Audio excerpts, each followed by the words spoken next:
साथियों नमस्कार, एक बार फिर से स्वागत है आपका द इंग्लिश लैबोरेटरी पर और बैक टू बैक आज अपनी दूसरी क्लास और अपने इस कोर्स की 43वीं क्लास पर्सोनिफिकेशन हम आज करने जा रहे हैं। ज़्यादा बड़ा टॉपिक नहीं है लेकिन प्रश्न तो पक्का आता है, एक प्रश्न पक्का आता है, तो हल्के में इसको कतई नहीं लेना है। और अगर प्रश्न अच्छा आएगा तो अच्छे अच्छे स्टूडेंट्स भी जो है मात खा जाते हैं।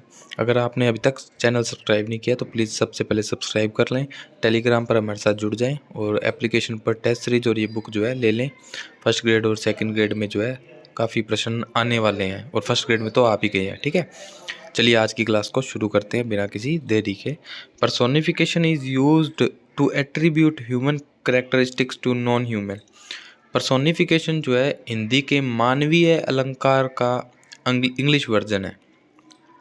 इसमें जो है निर्जीव वस्तुओं को संजीव जो विशेषताएं होती हैं, जो ह्यूमन क्वालिटीज़ होती हैं, व्यक्ति की जो क्वालिटी होती है वो दी जाती हैं और उसको जो है जीवित किया जाता है, एनिमेट बनाया जाता है इन एनिमेट को।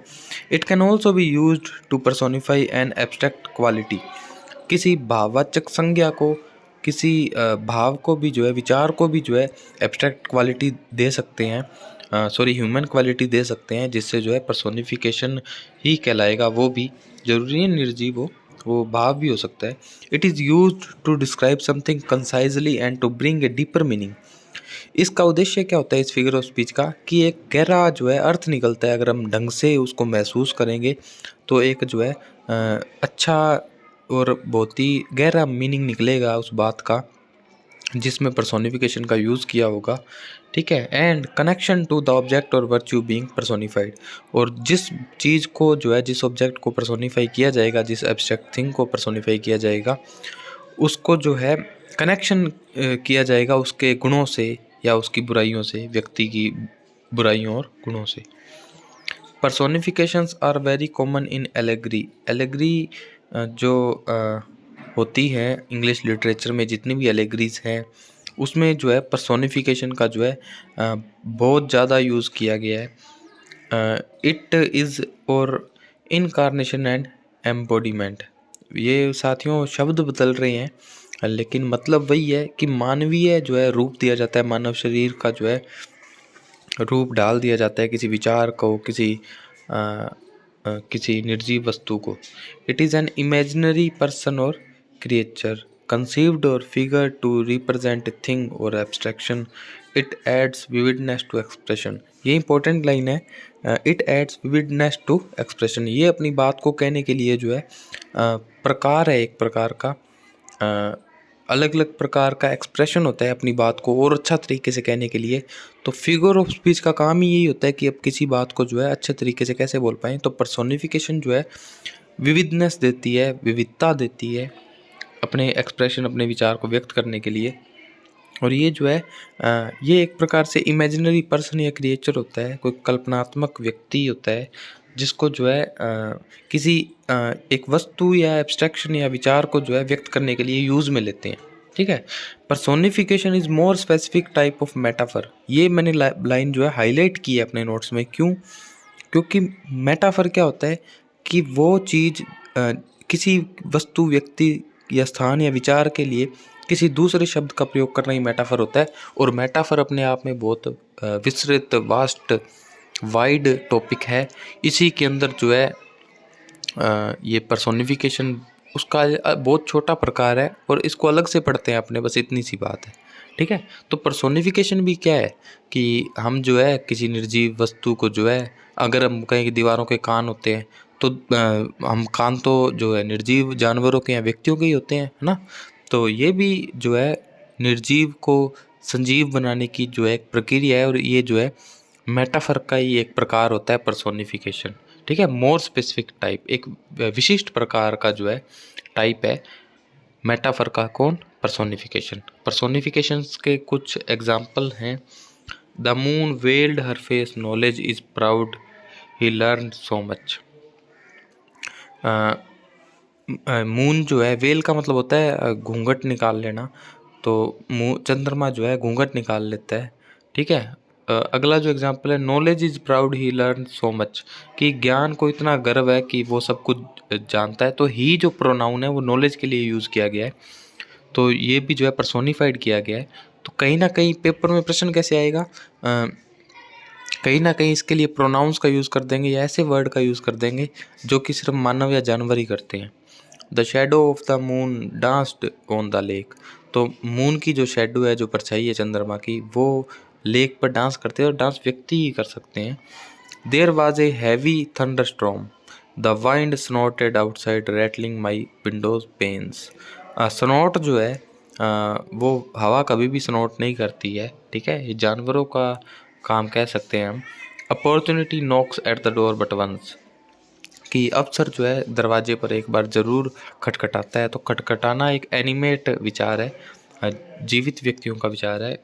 अवसर कभी भी खटखटाता नहीं है, लेकिन अपनी बात को और अच्छे से कहने के लिए हम जो है इसका यूज़ करते हैं। Death lays his icy hands on kings, love is blind, ठीक है।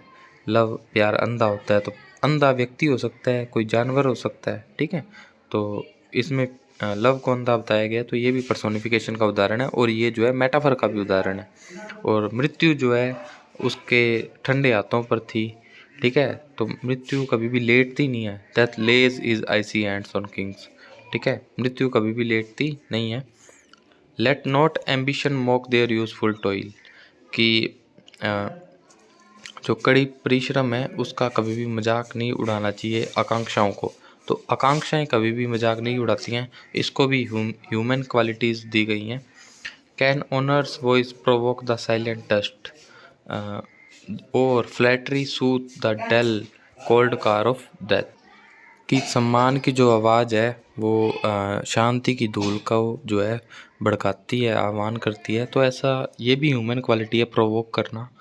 April is the cruellest month, अप्रैल जो है सबसे अदयनीय महीना है। तो दया और दया का होना ना होना ह्यूमन क्वालिटी है ना। Breeding lilacs out of the dead land, mixing memory and desire, stirring dull roots with spring rain, ठीक है। तो ये भी जो है पर्सोनिफिकेशन का एक उदाहरण है, ठीक है। Because I could not stop for death he kindly stopped for me, कि मैं मृत्यु का इंतज़ार नहीं कर सकता था लेकिन मृत्यु ने मेरे लिए इंतज़ार किया। तो ही जो है डेथ के लिए जो है यूज़ किया गया, he pronoun. Blackberries big as the ball of my thumb and dumb as eyes ebon in the hedges, fat with blue-redded juice. They say these they squander on my fingers. तो दे जो है blackberries के लिए use किया गया है। Squander जो है वो भी पर्सोनिफिकेशन का उदाहरण हुआ। On my fingers I had not asked for such A blood sisterhood, they must love me. तो दे मस्ट लव मी यानी दे लव जो है व्यक्ति करता है, तो ब्लैकबेरीज कैसे कर सकती हैं, तो इनके द्वारा जो है लव करना बताया गया है। तो ये भी पर्सोनिफिकेशन का एक उदाहरण है, ठीक है। तो अपनों ने जो इम्पोर्टेंट उदाहरण थे पर्सोनिफिकेशन के वो अपनों ने कर लिए हैं, ठीक है। और ये शायद मैं आपको ढंग से एक्सप्लेन नहीं कर पाया था। Breeding lilacs out of the dead land, ठीक है, mixing memory and desire, stirring dull roots with spring man, ये एक ही एग्जांपल है। April is the cruellest month वाल से लेकर स्प्रिंग रेन तक, तो इसमें जो है क्रूलेस्ट मंथ जो है अप्रैल को बताया गया। तो ये पर्सोनिफिकेशन का उदाहरण है। माफ़ कीजिएगा, मैं इसको अलग अलग बता रहा था पहले, ये एक ही उदाहरण है। और इसी के साथ जो है अपना पर्सोनिफिकेशन जो टॉपिक है 43वां वो फिनिश होता है। अब एक ही टॉपिक बचा है सोनेट, जिसकी क्लास जो है कल आएगी इसी यूट्यूब चैनल पर। और हम काफ़ी टाइम से रेगुलर रहे, डेली हमने क्लास ली और आज कल जो है हम इसको फिनिश भी कर लेंगे। तो ये एकमात्र ऐसा प्लेटफॉर्म है जहाँ पर पूरा कंप्लीट कोर्स जो है बिल्कुल पेड जो क्लासेस होती हैं उसी के तरह हमने इस कोर्स शुरू किया था और जितना कहा था उतना करवाया भी है। हम जो नहीं कह सकते है ना, जो कर ही नहीं सकते कि हम ग्रामर करवा देंगे, मैं नहीं करवा सकता, मेरे लिए पॉसिबल नहीं है। इसलिए ग्रामर वाले पार्ट को मैंने छेड़ा भी नहीं, तो मैं नहीं करवा पाऊँगा ग्रामर, माफ़ कीजिएगा। मैं लिटरेचर करा दूँगा, इसके बाद टीचिंग मेथड्स का भी प्रयास रहेगा, लेकिन उससे पहले जो है क्वेश्चंस करवाऊँगा इसके, ठीक है। और लास्ट में टीचिंग मेथड और उसके क्वेश्चन करवा दूँगा और उसके बाद भी टाइम मिला तो फोनेटिक का टॉपिक कंप्लीट करवा दूँगा, ठीक है साथियों। आई होप आपको आज की क्लास अच्छी लगी होगी। ज़्यादा समझने वाली ज़्यादा बातें हैं, रट्टा मारने वाली पर्सोनिफिकेशन में कोई भी बात नहीं है। हाँ, इसकी ओरिजिन कहाँ से हुई है पर्सोनिफिकेशन की, ये आप थोड़ा सा देख लेना, शायद मैंने इसमें जो है मेंशन नहीं किया है। हालांकि प्रश्न कभी भी नहीं आएगा, लेकिन फिर भी आप थोड़ा सा देख लेना पर्सोनिफिकेशन शब्द की उत्पत्ति कहाँ से हुई है। कोई लैटिन भाषा का शब्द होगा, ठीक है, तो वहाँ से आप जो है इसका रेफरेंस देख सकते हैं। लेकिन प्रश्न अप्लाइड ही आएगा, एग्जाम्पल दिया होगा और आपको पहचानना होगा कि कौन सी फिगर ऑफ स्पीच का जो है यूज़ इसके अंदर किया गया है, ठीक है। तो अब कल मिलेंगे सोनेट की क्लास में। अंतिम टॉपिक जो है लिटरेचर का अपना हम फिनिश करेंगे, बहुत अच्छे से करेंगे, ठीक है साथियों। मिलेंगे, और आप चैनल वगैरह सब्सक्राइब करते रहना। मिलेंगे अगली क्लास में, तब तक के लिए राम राम, जय हिंद।